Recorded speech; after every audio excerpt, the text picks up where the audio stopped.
I think that was our 11th record, and there are songs. I don't know that it's my most real record. I mean, I've always tried to put out, stuff that's from my heart. I write most of my songs.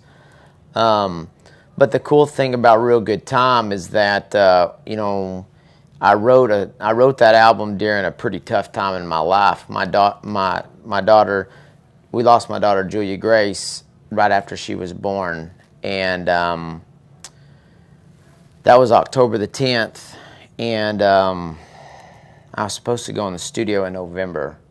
So obviously after something like that, music, I love music, but it's way down there on the totem pole of things that are important to me.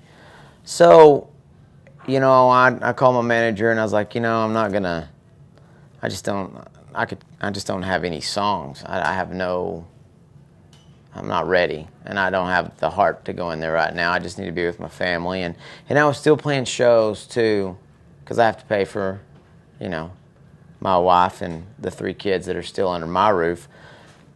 So that was a tough deal. That was a tough thing for me to stay focused and keep working.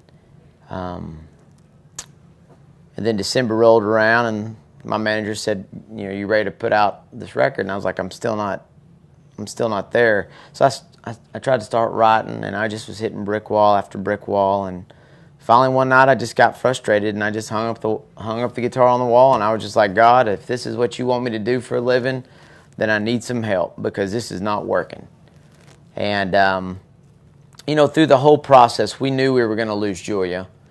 She had a rare condition, and basically had no chance of survival. And, through that whole ordeal, that was a long 4 months. We had a lot of doctors tell us that we should terminate the pregnancy.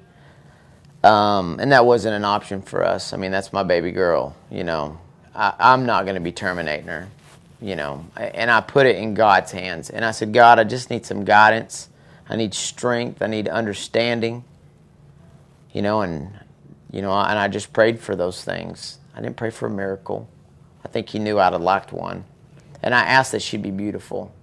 And so, it was a tough deal. And I will tell you this, and she was beautiful. It was precious. It was the hardest day of my life and the most precious, rewarding thing I've ever experienced. I had her for 1 hour. And, I got to sing to her, and her 2 brothers and her big sister got to love on her and hug on her and kiss on her. And it was tough, but it was also, like I said, it's one of the most precious days of my life. I would not trade it for anything. I would only change it that we could still have her. But I obviously it was a traumatic experience, and I hung that guitar up 2 months after we lost Julia and said, God, it's in your hands. And for a couple weeks I didn't write a thing. And then one day, boy, it started happening. And I just wrote that record like it was no big deal. The whole thing in just a very short amount of time. And it was supposed to come out in August. And it recorded itself. It was easy. The whole studio thing was easy. It was actually so easy that I questioned whether it was even worth a darn. It was supposed to come out in August. And we get a call from our distribution company that we really need to push it back because there's some complications and all this business stuff. So I said, okay. And then I found out that they pushed it back to October. And it was to come out on October the 9th. Almost a year.